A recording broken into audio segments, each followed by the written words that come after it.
some failures along the way, but it's been crazy to watch, you know.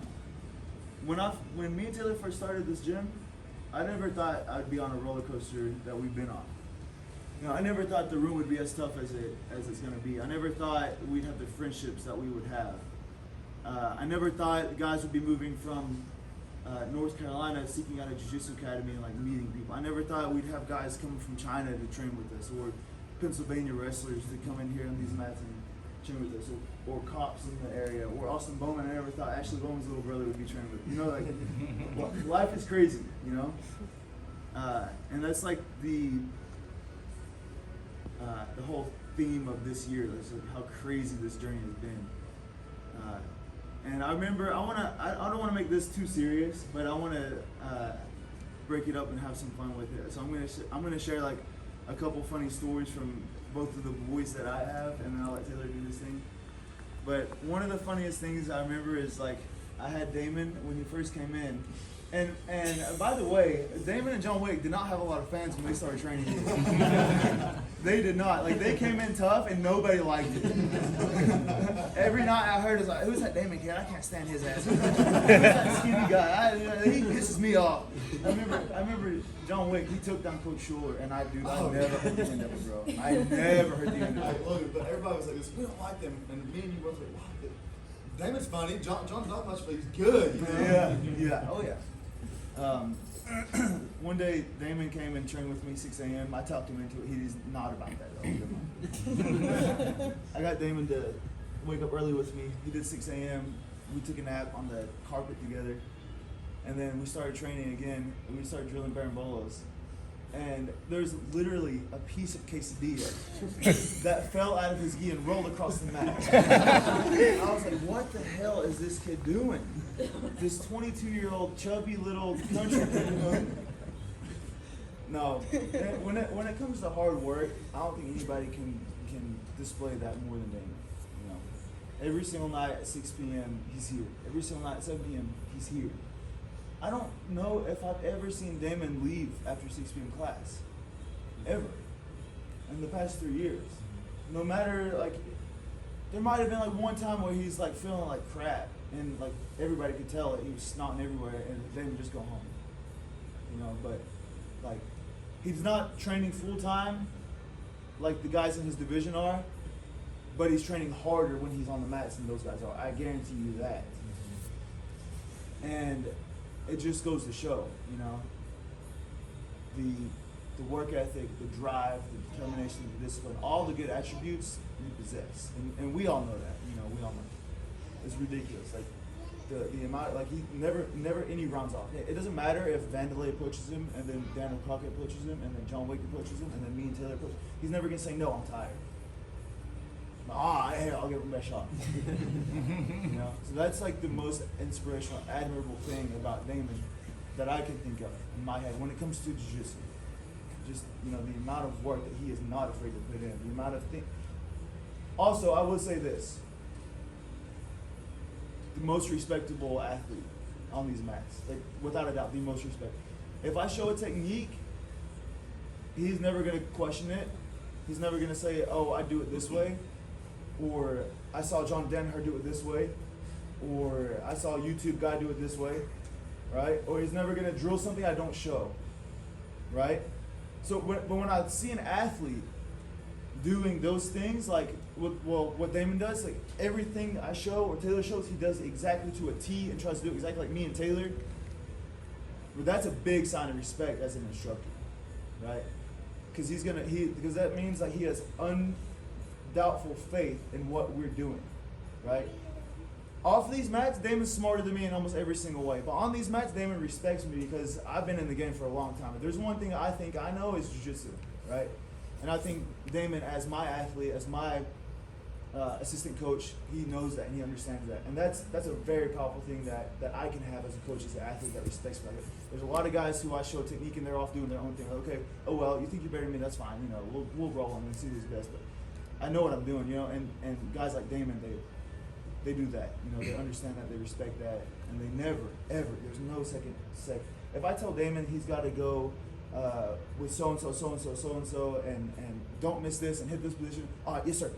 There's never been a time that he ever showed 1% doubt in what I was telling him. What the words that came out of my mouth, it goes in his ear and it stays, and he does exactly what you tell him to do. And I think that's a lot of the reason why you can jump into a different crew at work and immediately climb the totem pole, because you listen and you're a great worker and you do everything that you can right. All right, now off to John Wick.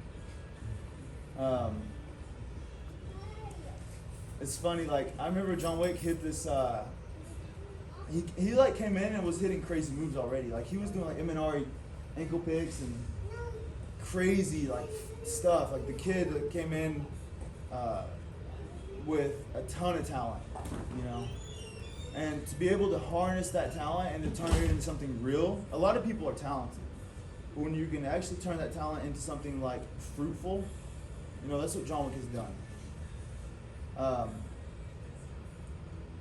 You know, there was a time last year when I had the ACL surgery, and I looked at John Wick and I said, dude, it's now or never, bro. Like, I need help at the gym. If you're gonna take this thing full time, now's the time. You're gonna have to get up. I need somebody to run the gym for me. I literally can't get out of this bed and do my job. You know, thank God for John Wick.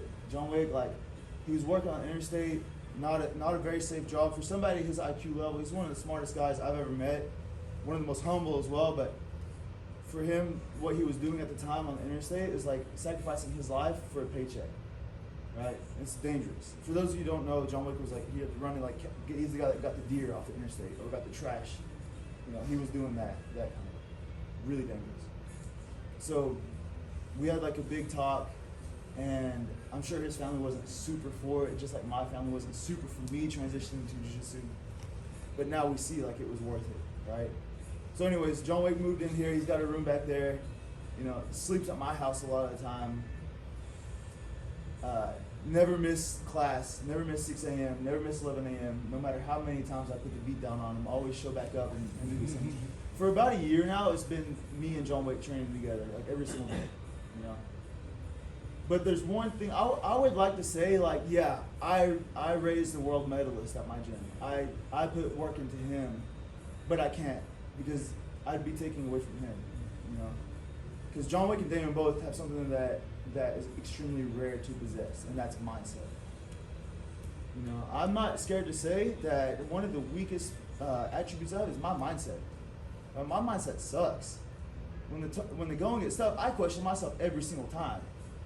Right? Every single time. I'm tired. Every single time my grips burn out, I question myself. And I always think about how would I do in competition, you know, especially at the black belt level. But when I think about John Wick and Damon, I don't think they've ever questioned themselves. You know, they always have that will and determination to keep going. And no matter what, like the scores at a tournament, you got to kill the guy to beat him. Absolutely. It's been 6-0 on many occasions, and then he comes back. Because the willpower, the heart, the determination. You know, it's really incredible. And we can all learn so much from just watching that and trying to incorporate that into ourselves. Now, I think it's something you either have or you don't. But you know when somebody has it and you know when somebody doesn't. So, I want to think of a funny story about John Wick, but he's not that funny of a guy. Now, we've had a lot of good times together this past year, and I'm excited for the future. I really am. It's ironic that they were best friends in high school, or so they say. I don't think they were best friends. They knew of each other. I think they're best friends now. How like we just get two random country boys from Saltville, and they're able to do great things in the jiu-jitsu world. And now our whole affiliation knows these guys. The whole state of Tennessee knows these guys. Flow Grappling follows this guy around like a lost puppy. You know? It's wild. It's a wild ride, and I'm glad that we're here to see it happen. You know, I'm glad that to see it, and I'm glad that you guys are here to witness it as well. And I'm glad that really this is what I consider our first wave of like real competitors, because we've had guys compete at IBJJF, but we never had anybody follow IBJJF. You know, we never had anybody that wanted to just like go every single week into these IBJJFs and compete all the time. You know, that was like something that we wanted to happen. We're not going to push it. We didn't know if it was going to happen. Because it's a rare thing. You might go to IBGS and it might be stacked, but to have a gym that has a guy like that, it's kind of a rare thing. But, anyways, I'm going to let Taylor talk a little bit. I don't have much to say. I mean, I want you guys to know that you are softball's finest athletes they've ever seen, ever. And I don't care who was on the football field. Ain't nobody putting the work in at your guys' age you are now. Nobody in history of that county. I mean, what Logan said, he hit the nail on the head.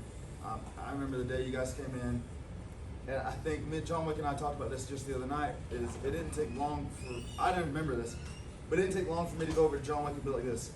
What did I say, John? You said something about world championship? You started rolling with him.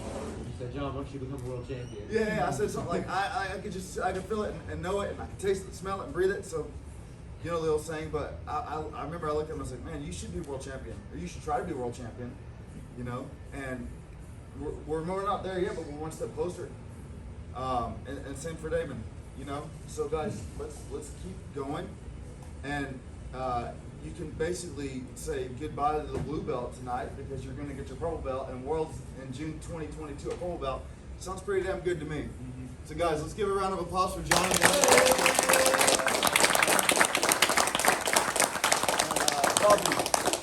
Now come on to the middle. You guys got a purple with both 3 and 4 stripes. Let's get that here.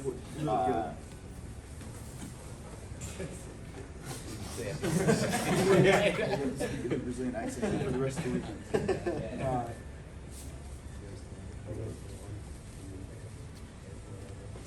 You don't have to worry about John Wick. I can talk about it. All right, Damon, you got to roll with my belt on so I can get some of that motion. Is this a whipping gym? No. No, but it can be just for tonight. Congratulations, brother. That was good.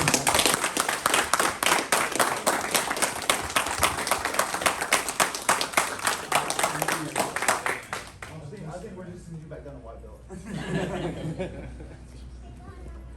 Now I can't sandbag anymore. Sucks. Oh man. Wrap that around 3 times.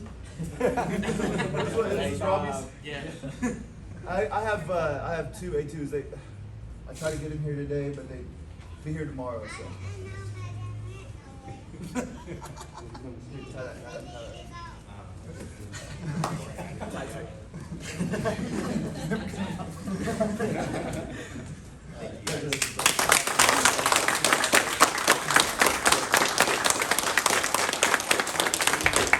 Alright guys, let's get a drink of water and let's get like 2 rounds in again.